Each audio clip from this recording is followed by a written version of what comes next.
ഗണപതേ നമ. അവിഘ്നമസ്തു. ശ്രീ ഗുരുഭ്യോ നമ. ശ്രീ ലളിതാംബികായേ നമ. ജയ് ശ്രീ രാധേ കൃഷ്ണ.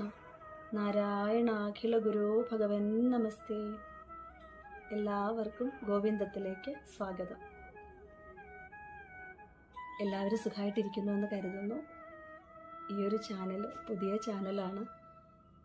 ഭഗവാന്റെ കുറച്ച് കാര്യങ്ങളെക്കുറിച്ച് സംസാരിക്കാനും അതുപോലെ കുറച്ച് ഭഗവാന്റെ പാട്ടുകളൊക്കെ പാടാനും ഉള്ളൊരാഗ്രഹം, തീവ്രമായിട്ടുള്ളൊരാഗ്രഹം എനിക്കുണ്ട്. അതുകൊണ്ടൊക്കെ വേണ്ടി തുടങ്ങിയ ഒരു ചാനലാണ്. പിന്നെ ഇതിങ്ങനെ തുടങ്ങണമെന്ന് ഒരിക്കൽ പോലും ഞാൻ നനച്ചിട്ടില്ലായിരുന്നു, ഇങ്ങനൊരു ചാനൽ തുടങ്ങണമെന്ന്. പക്ഷേ ഭഗവാന്റെ ഒരു ഗൈഡൻസോട് കൂടിയാണ് ഞാൻ എന്തും എൻ്റെ ജീവിതത്തിൽ ചെയ്യാറുള്ളത്. അപ്പോൾ ഇങ്ങനെ ഒരു ആഗ്രഹവും ഒക്കെ മനസ്സിലുള്ളത് കൊണ്ടായിരിക്കണം ഭഗവാൻ തന്നെ തോന്നിപ്പിച്ച് പെട്ടെന്നൊരു ദിവസം തുടങ്ങിയ ചാനലാണ്. അതുകൊണ്ട് തന്നെ ഇതിനകത്ത് ഞാൻ കൂടുതലും പറയുന്നതും പാടുന്നതുമൊക്കെ ഭഗവാന്റെ പാട്ടുകളൊക്കെ തന്നെയായിരിക്കും, ഭഗവാന്റെ കാര്യങ്ങൾ തന്നെയായിരിക്കും സംസാരിക്കുക, ഭഗവത് വചനങ്ങളായിരിക്കും പറയുക. അതുകൊണ്ട് തന്നെ താല്പര്യമുള്ളവർക്കെല്ലാം സ്വാഗതം. പിന്നെ ഈ ചാനലിൽ ഞാൻ പറഞ്ഞല്ലോ, ഭഗവാന്റെ ഒരു ഗൈഡൻസ് കിട്ടിക്കഴിഞ്ഞതിന് ശേഷം മാത്രമാണ് ഞാനത് തുടങ്ങിയത്.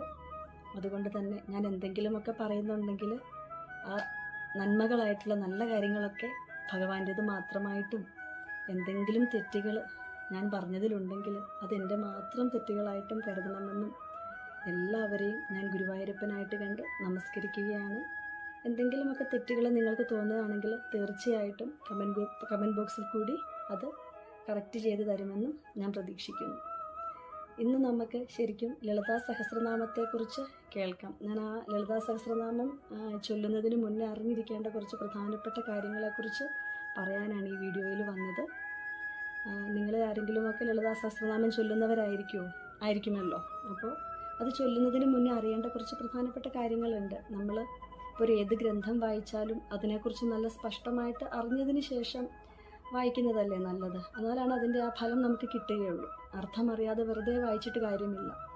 അപ്പം സഹസ്രനാമം വായിക്കാൻ തുടങ്ങുന്നതിന് മുന്നേ അറിയേണ്ട അതെങ്ങനെയാണ് രൂപപ്പെടുത്തിയതെന്നും അതിലെ 8 ശക്തികൾ ഏതൊക്കെയാണെന്നും അതിൻ്റെ അർത്ഥകൽപ്പനകൾ എന്തൊക്കെയാണെന്നുമുള്ള കുറച്ച് കാര്യങ്ങൾ ഇതിൽ കൂടി പറയാമെന്ന് ഞാൻ കരുതി. അപ്പോൾ നിങ്ങളിൽ വായിക്കുന്ന ആൾക്കാരുണ്ടാവാം, നിങ്ങൾക്ക് ഇതിനെക്കുറിച്ചൊക്കെ നല്ല അറിവുകളും ഉണ്ടാകാം. അപ്പോൾ ഞാൻ പറയുന്നതിൽ എന്തെങ്കിലും വിട്ടുപോയിട്ടുണ്ടെങ്കിലോ അതല്ലെങ്കിൽ എന്തെങ്കിലും കറക്ഷൻസ്, തെറ്റുകൾ തിരുത്താനുണ്ടെങ്കിലോ ഒക്കെ കമൻറ്റ് ബോക്സിൽ കൂടി പറഞ്ഞു തരണമെന്ന് ഞാൻ അഭ്യർത്ഥിക്കുന്നു. പിന്നെ നമ്മൾ എന്ത് കാര്യത്തെക്കുറിച്ച് സംസാരിക്കുകയാണെങ്കിലും ചുമ്മാ അറിവില്ലാതെ പറഞ്ഞിട്ട് കാര്യമില്ലല്ലോ. എന്ത് സംസാരിച്ചാലും നമ്മൾ അതിനെക്കുറിച്ച് നന്നായിട്ട് അറിഞ്ഞ് വിശകലനം ചെയ്ത് നന്നായിട്ട് അതിനെക്കുറിച്ച് അറിഞ്ഞ് നല്ല സ്പഷ്ടമായിട്ട് കൃത്യമായിട്ട് അറിഞ്ഞതിന് ശേഷം മാത്രമേ പറയാൻ പാടുള്ളൂ. അതുകൊണ്ട് തന്നെ ഞാൻ ഈ പറയുന്ന കാര്യങ്ങൾ ഒരുപാട് നല്ല ഗുരുക്കന്മാരുടെ വീഡിയോകളൊക്കെ കണ്ട് മനസ്സിലാക്കി കഴിഞ്ഞാണ് ഞാനിതൊക്കെ സംസാരിക്കുന്നത്. സ്പഷ്ടമായിട്ടും വ്യക്തമായിട്ടുള്ള കാര്യങ്ങൾ വേണമല്ലോ നമ്മൾ എന്തിനെക്കുറിച്ചും സംസാരിക്കാൻ. അതുകൊണ്ട് ലളിതാ സഹസ്രനാമം വായിക്കാൻ തുടങ്ങുന്നതിന് മുന്നേ അറിഞ്ഞിരിക്കേണ്ട ചില പ്രധാനപ്പെട്ട കാര്യങ്ങളെക്കുറിച്ച് നമുക്ക് കേൾക്കാം.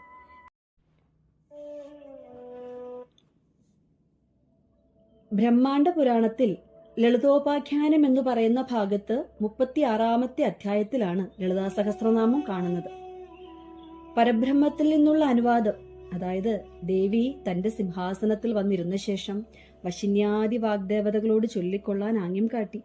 ഈ അനുവാദം കിട്ടിയ ശേഷം വശിന്യാദി വാഗ്ദേവതകൾ ലളിതാ സഹസ്രനാമം രചിച്ചു ചൊല്ലി എന്നാണ് പറയപ്പെടുന്നത്. അങ്ങനെ രചിച്ചു ചൊല്ലിയതാണ് ആദ്യമായി ലളിതാ സഹസ്രനാമത്തിന്റെ രചനയായി നമ്മൾ സങ്കല്പിക്കുന്നത്. അതിനുശേഷം അത് ഗുരുപരമ്പരയിലേക്ക് വന്നു. ഗുരുപരമ്പരയിലെ ഹയഗ്രീവൻ എന്ന് പറയുന്ന മഹർഷിക്ക് അത് കിട്ടി. ഹയഗ്രീവൻ എന്ന മഹർഷി അത് അഗസ്ത്യ മഹർഷിക്ക് ഉപദേശിച്ചു കൊടുത്തു. അഗസ്ത്യ മഹർഷിയിൽ നിന്നാണ് ഇത് ബ്രഹ്മാണ്ഡ പുരാണത്തിലേക്ക് വരുന്നത്. ദേവി പരബ്രഹ്മമാണ്, ഈശ്വരനാണ്. ആ ഈശ്വരൻ എന്ന അദൃശ്യ ശക്തി ഒന്നേയുള്ളൂ. ആ ഈശ്വരൻ കാണായ ഈ പ്രപഞ്ചം മുഴുവൻ നിറഞ്ഞിരിക്കുന്ന ഒരു ഊർജമാണ്. സരസ്വതീ ദേവിയാണ് വാഗ്ദേവത. വാഗ്ദേവതകൾ എന്ന് പറഞ്ഞാൽ നമ്മുടെ ഗ്രന്ഥങ്ങളിൽ എവിടെയൊക്കെ ദേവത എന്ന് പറഞ്ഞിട്ടുണ്ടോ ആ ദേവത മനുഷ്യരൂപത്തിൽ കാണുന്ന ഉള്ള ഒരാളെന്ന് കരുതാതിരിക്കുക. ആ ഊർജത്തെ മനുഷ്യരൂപത്തിൽ കരുതാതെ ദേവത എന്ന് പറയുന്നത് ഒരുതരം ശക്തികളാണ്, ഒരു കൂട്ടം ഊർജങ്ങളാണ്. ഇവിടെ 10 വാഗ്ദേവതകൾ ഉള്ളതായിട്ടാണ് പറയുന്നത്. പക്ഷെ എന്നാലും കൂടുതൽ വീഡിയോയിലും ഞാൻ കണ്ടത് 10 തരത്തിൽ പറയുന്നതിന് പകരം 8 തരത്തിലുള്ള ശക്തികളെ കുറിച്ചാണ് ഞാൻ കണ്ടത്. അതുകൊണ്ട് തന്നെ 8 തരത്തിലുള്ള ആ ശക്തികൾ ഏതൊക്കെയാണെന്ന് ആചാര്യന്മാർ പറയുന്നത് ഞാനിവിടെ പറയാം. അതിൽ ഒന്നാമത്തത് വശിനി, രണ്ടാമത്തത് കാമേശി, 3 അരുണ, 4 വിമല, 5 ജൈനി, 6 മോദിനി, 7 സർവേശ്വരി, 8 കൗളിനി. ഈ 8 ശക്തികളാണ് ലളിതാ സഹസ്രനാമത്തിൽ ഉൾപ്പെട്ടിരിക്കുന്നത്. 10 ശക്തികൾ എന്നാണ് പറയുന്നത്. അതിൽ ഓരോന്നിന്റെയും അർത്ഥങ്ങളുണ്ട്. ആ അർത്ഥങ്ങൾ നമ്മൾ മനസ്സിലാക്കി പോണം. വശിനി, ഒന്നാമത്തേത് വശിനി എന്നാണ് ആ ശക്തിയുടെ പേര്. വശിനി എന്ന് പറഞ്ഞാൽ മറ്റുള്ളവരെ, അതായത് എല്ലാ ജീവജാലങ്ങളെയും ആകർഷിക്കാൻ കഴിവുള്ള, വശീകരിക്കാൻ കഴിവുള്ള ശക്തി എന്നാണ് വശിനി എന്നുകൊണ്ട് അർത്ഥമാക്കുന്നത്. എല്ലാ ജീവജാലങ്ങളെയും വശീകരിക്കാൻ കഴിവുള്ള ശക്തി. രണ്ടാമത്തേത് കാമേശി. കാമേശി എന്ന് പറഞ്ഞാൽ നമ്മുടെ ആഗ്രഹ പൂർത്തീകരണം വരുത്തുന്ന ശക്തി. നമുക്ക് എന്ത് ആഗ്രഹങ്ങൾ ഉണ്ടെങ്കിലും അതെല്ലാം പൂർത്തീകരിച്ചു തരുന്ന ശക്തിയാണ് കാമേശി എന്ന് പറയുന്നത്. മൂന്നാമത്തെ ശക്തിയുടെ പേരാണ് അരുണ. അരുണ എന്ന് പറഞ്ഞാൽ ധനസമൃദ്ധി ഉണ്ടാക്കുന്ന ശക്തി. അപ്പോൾ ചിലപ്പോൾ നിങ്ങൾക്ക് തോന്നാം, ധനം തരുന്ന എന്ത് ശക്തിയാണ് ഇവിടെ ഉള്ളത്, അതൊക്കെ കഷ്ടപ്പെടാതെ നമുക്ക് ധനം ഉണ്ടാക്കാൻ കഴിയില്ലല്ലോ എന്നൊക്കെ. പക്ഷെ ഒരു ഉദാഹരണം പറയാം. ശങ്കരാചാര്യർ എഴുതിയ ഒരു കനകധാരാസ്തവമുണ്ട്. പ്രസിദ്ധമായ ഒരു കൃതിയാണത്. ചില ബിസിനസ്സുകാര്, അത് പല വീഡിയോസിലും ഞാൻ പറയുന്നത് കേട്ടിട്ടുണ്ട്, കൂടുതലും ബിസിനസ്സുകാരാണത് ഉപാസിക്കുന്നതെന്ന്. ആ ഒരു കനകധാരാസ്തവം ഒരുപാട് ബിസിനസ്സുകാര് ദിവസവും ചൊല്ലുന്നതാണ്. അത് പരിചയം ഉള്ളത് കൊണ്ടായിരിക്കുമല്ലോ ഓരോ ഗുരുക്കന്മാരും അങ്ങനെയൊക്കെ നമുക്ക് പറഞ്ഞു തരുന്നത്. പല ഗുരുക്കന്മാരും പല വീഡിയോയിലും പറഞ്ഞു കേട്ടതാണ് ഞാനിവിടെ പറയുന്നത് കേട്ടോ. ബിസിനസ്സിൽ നഷ്ടം വരാതെ ലാഭം ഉണ്ടാക്കാൻ വേണ്ടിയിട്ട് മഹാലക്ഷ്മിയുടെ ആ സ്തോത്രം ജപിക്കുന്ന ഒരുപാട് പേരുണ്ട്. ധനധാന്യ സമൃദ്ധിക്ക് ഉത്തമമായ ഒരു സ്തോത്രമാണത് എന്നാണ് പറയുന്നത്. അപ്പോൾ പറഞ്ഞത് അരുണവർണ്ണമാണ് ലക്ഷ്മി ദേവിക്ക്. ചുവന്ന നിറം, അരുണ നിറം എന്ന് പറഞ്ഞാൽ ചുവന്ന നിറം എന്നാണ്. അതായത് ചുരുക്കത്തിൽ അരുണ എന്ന് പറഞ്ഞാൽ ധനത്തെയും ധാന്യത്തെയും വർദ്ധിപ്പിക്കുന്ന ശക്തി എന്നാണ് അരുണ എന്ന ശക്തിക്ക് പറയുന്നത്. ഓക്കെ, ധനത്തെയും ധാന്യത്തെയും വർദ്ധിപ്പിക്കുന്ന ശക്തി. നാലാമത് വിമല. വിമല എന്ന് പറഞ്ഞാൽ മനസ്സിനെ ശുദ്ധമാക്കുന്ന ശക്തി എന്നാണ് അർത്ഥം. അതായത് ശുദ്ധീകരണ ശേഷിയാണ് ആ ശക്തിക്കുള്ള ഏറ്റവും ഉള്ളൊരു പ്രത്യേകത എന്ന് പറയുന്നത് ശുദ്ധീകരണമാണ്. നമ്മുടെ മനസ്സിനെ നന്നായി ശുദ്ധീകരിക്കുന്ന ശക്തി, അതാണ് വിമല എന്നുകൊണ്ട് ഉദ്ദേശിക്കുന്നത്. നമ്മളിപ്പോൾ 4 പറഞ്ഞിവിടെ. ഒന്നാമത്തത് വശിനി, രണ്ടാമത്തത് കാമേശി, മൂന്നാമത്തത് അരുണ, നാലാമത് വിമല. ഇനി 5ാമത്തെ ശക്തിയുടെ പേരാണ് ജൈനി. ആ പേരിൽ തന്നെ ഉണ്ട് അതിന്റെ അർത്ഥം, അല്ലെ? ജൈനി എന്ന് പറഞ്ഞാൽ നമുക്ക് വിജയം തരുന്ന, ജയിക്കാൻ നമ്മളെ സഹായിക്കുന്ന, എന്ത് കാര്യത്തിലും നമുക്ക് വിജയം തരുന്ന ശക്തി എന്നാണ് ജൈനി എന്നതുകൊണ്ട് ഉദ്ദേശിക്കുന്നത്. 6ാമത്തേത് മോദിനി. അതായത് സന്തോഷമുണ്ടാക്കുന്ന ശക്തിയാണ്. നമുക്ക് മോദം എന്ന് കേൾക്കുമ്പോൾ തന്നെ അറിയാമല്ലോ, മോദം എന്ന് പറഞ്ഞാൽ സന്തോഷം എന്നാണ് അർത്ഥം. അപ്പോൾ മോദിനി എന്ന് പറഞ്ഞാൽ നമുക്ക് സന്തോഷം തരുന്ന, സന്തോഷമുണ്ടാക്കുന്ന ശക്തി എന്നാണ് അർത്ഥം. ഇനി 7ാമത്തെ ശക്തിയുടെ പേരാണ് സർവേശ്വരി. സർവേശ്വരി എന്ന് പറഞ്ഞാൽ എന്താ? സർവം മീൻസ് എല്ലാം, എല്ലാവരുടെയും, അതായത് സകല ജീവജാലങ്ങളുടെയും ഈശ്വരി അല്ലെങ്കിൽ അധിപതി എന്നാണ് സർവം എന്നതുകൊണ്ട് ഉദ്ദേശിക്കുന്നത്. സർവേശ്വരി എന്ന് പറഞ്ഞാൽ അധിപതി. സർവ എന്ന് പറഞ്ഞാൽ എല്ലാം, അതായത് സകലതും. ഈശ്വരി എന്ന് പറഞ്ഞാലോ അധിപതി അല്ലെങ്കിൽ നിയന്താവ്, എല്ലാത്തിനും സൃഷ്ടികർത്താവായിട്ടുള്ള ശക്തി എന്നാണ് ഈശ്വരി എന്നതുകൊണ്ട് ഉദ്ദേശിക്കുന്നത്. അതായത് പ്രപഞ്ചത്തിലെ സർവചരാചരങ്ങളുടെയും അധിപതിയായ പരമാത്മാവ് എന്നാണ് സർവേശ്വരി എന്നതുകൊണ്ട് ഉദ്ദേശിക്കുന്നത്.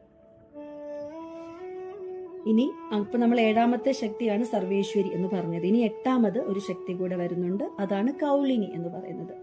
അതായത് കൗള മാർഗത്താൽ ആരാധിക്കപ്പെടുന്നവൾ.